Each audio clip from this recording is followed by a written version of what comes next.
If people only knew how much people crash out when you walk away, people would do that just for cathartic reasons. What people don't understand is that humans are really good at hiding their crash outs. If, for example, when I went to art school, there were so many times when I was having internal crash outs when I'm like, fuck this, these people are so unfriendly. And if they actually saw what I was thinking, they'll think I'm crazy, but I'm really crazy, right? And so what I'm trying to tell you is that everyone gives the air that they're under control. Everyone gives the illusion that their life is stable. But the truth is that most people only require one or two things to go wrong for them to have a psychotic breakdown. Not like that, but you know what I mean, a complete crash out. And if you did know, a lot of people would just be fucking with people and walking away because they know how much of a power it has on people. And so we're gonna talk about what people think when you walk away, because it's kind of crazy. And that's why I tell people, if you are gonna walk away from people, do it very directly, because it actually is traumatizing. You don't see it though, right? You may not see it because people are really good at putting on masks, like we're really good at that, but people are constantly crashing out. It's just that people have too much pride and they don't show that, okay? And if you guys wanna work with me one-on-one, go to mindfulattraction.org and I can help you guys crash someone out. No, hell no, I'm not gonna be evil, but I'm gonna help you guys how to apply these strategies without going straight to prison, okay? So the first thing that happens when people crash out, when you walk away, how they think is that their brains becomes flooded with fear. And those fears, right, they will manifest themselves in fantasies. And those fantasies are made out of their fears. And what's that fear? Well, if they like you, if they value you, that fear is of you walking away. And so what it does is that it paralyzes people with fear, and they begin to overreact. And that overreaction will cause them to make mistakes. And what is that mistake? Well, guess what? Those mistakes is what I call when the mask slips. When they're trying to act rational, when they're trying to act like they're willing to walk away, as soon as you pull away, you start to see a different side. In fact, people are so unaware of this that when they see the other side, they get surprised.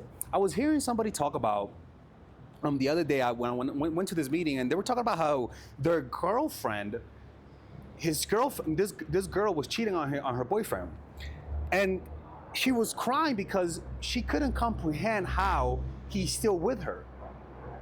Why she keeps cheating on him, and she still stays. She's pissed off. He's pissed off at her, but he still stays. And in her mind, she's like, why? I don't get it. Like, he should find someone that's not me. I love him, but I just cannot stop cheating on him, right?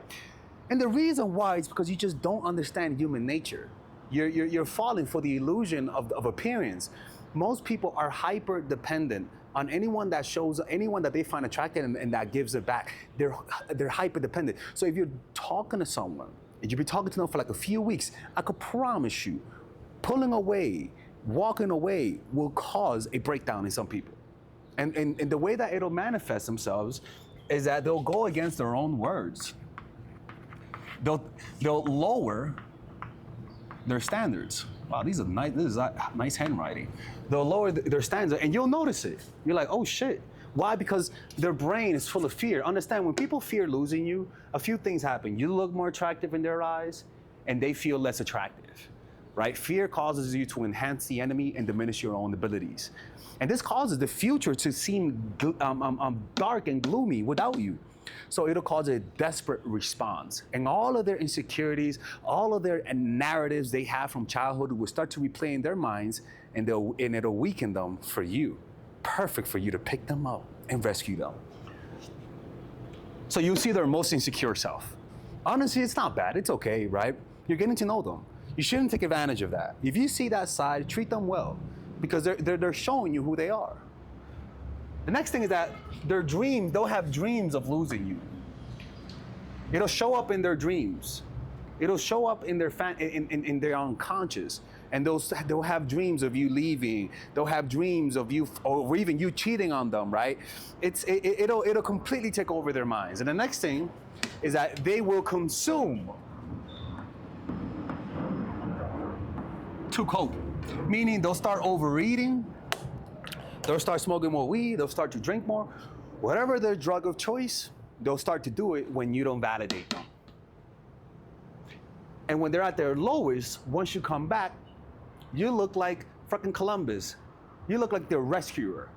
You look like somebody who it'll feel like they went from darkness to lightness, and it creates an addiction. And the problem is that if they have a lot of trauma, it'll create an unhealthy addiction, because in the moment they were experiencing too much pain, and they'll sort of confuse love for their own pain.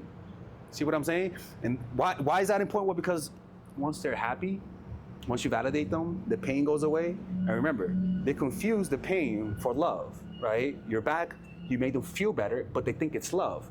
Once they feel better, they lose attraction to you. So this is really good for short term, but also long term. When it's a long-term relationship, you don't have to do this too much, right? But this is it works best if you just want some temporary satisfaction, right? Anyway, so their brains get flooded with fear. They will fantasize the worst case scenario. They will have dreams of it. It'll enter their unconscious, and they'll start to consume a lot. People are traumatized, man. I don't know what to tell you, man. Like, people are traumatized. People are all hiding. Most people are really unstable.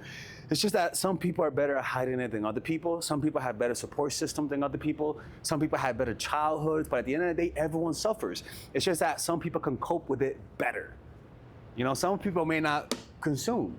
Some people can meditate. Some people may ask their friends. Some people have psychologists, and so they're able, you can't see their crash outs. But the point is that when you do walk away, they do crash out. It's just that some people are better at recovering than other people, you know? Anyways, man, let me know what you guys think about this, and I'll see you guys next time. Take care. What guys don't understand is that actually practicing meditation literally makes you more attractive to women, because it actually prunes out all of the needy, creepy habits that we develop from rejection or from expecting rejection from women. And meditation, I mean, even the Buddha, like if you read stories of the Buddha, a lot of women wanted to sleep with the Buddha. If you read stories of Hare Krishna or any enlightened teacher, they'll say that a lot of the times these women became enraptured by them by just them looking at them in the eye. Developing a spiritual practice is sexy to women. Masculine energy with spirituality is literally a woman's kryptonite. If you guys don't believe me, do a 10-day meditation retreat and you'll see what I'm talking about. Well, you don't have to do that. Well, I recommend if you do that. And it's actually free. It's called Vipassana. Go check it out. It's for free. I recommend it. But if you don't have the time, check out this course. It's called Emotional Mastery, where I teach you guys. It's a 5-week course to improve your dating life through practicing meditation, because it's going to give you all of the habits that you need to radiate masculinity. If you're a woman, it'll radiate femininity. If you're a man, it'll radiate masculinity. And I've seen it in my life. When I applied this, all the women that I went on a date with, all of a sudden wanted to see me again and again and again. It's to the point that I'm not even interested as much anymore. Like, I'm more picky with women. But out of all the things I've ever done, meditation, especially the ones that I'm going to teach you, makes you more attractive. How? Because your reaction's lower. You become more nonchalant, unreactive. You let go more. You care less. And women are more drawn to that energy. So purchase this course. There's a 30-day money-back guarantee. And if you purchase it, you could join our meditation group on Zoom and WhatsApp, where you meditate with me on a weekly basis, okay? And there's a bunch of bonuses in this course, so go check it out.